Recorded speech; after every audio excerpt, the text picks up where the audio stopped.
चाहोगे सो पाओगे, जो चाहोगे सो पाओगे। वह उसके पास चला गया और साधु से पूछा, महाराज आप अभी बोल रहे थे कि जो चाहोगे सो पाओगे, तो क्या आप मुझको वो दे सकते हैं जो मैं चाहता हूँ। साधु इसकी बात को सुनकर बोला, हाँ बेटा, तुम जो कुछ भी चाहते हो मैं उसे जरूर दूंगा, बस तुम्हें मेरी एक बात माननी होगी। सबसे पहले ये बताओ तुम्हें चाहिए क्या। युवक बोला, मेरी एक ख्वाहिश है कि मैं एक हीरे का बड़ा व्यापारी बनूं।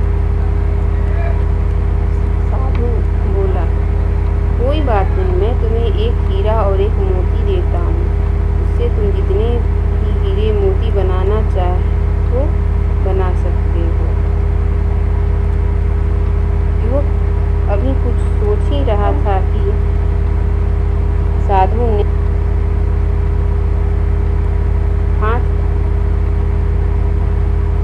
अपनी हथेली पर लेते हुए बोले, मैं तुम्हें दुनिया का सबसे कीमती अनमोल हीरा दे रहा हूँ।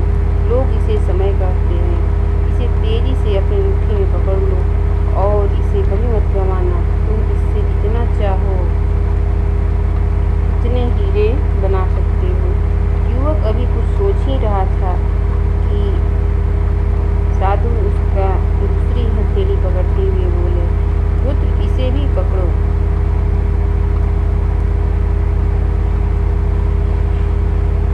यह दुनिया का सबसे कीमती मोती है। लोग इसे धैर्य कहते हैं।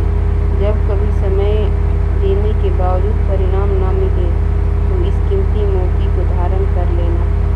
याद रखना, जिसके पास यह मोती है वह दुनिया में कुछ भी प्राप्त कर सकता है। युवक गंभीरता से साधु की बातों को विचार करता हुआ वहाँ से चला गया। उसने निश्चय किया कि आज से वह कभी भी अपना समय बर्बाद नहीं करेगा और हमेशा याद रखेगा, हमेशा दो बातों को याद रखेगा और धैर्य से काम लेगा।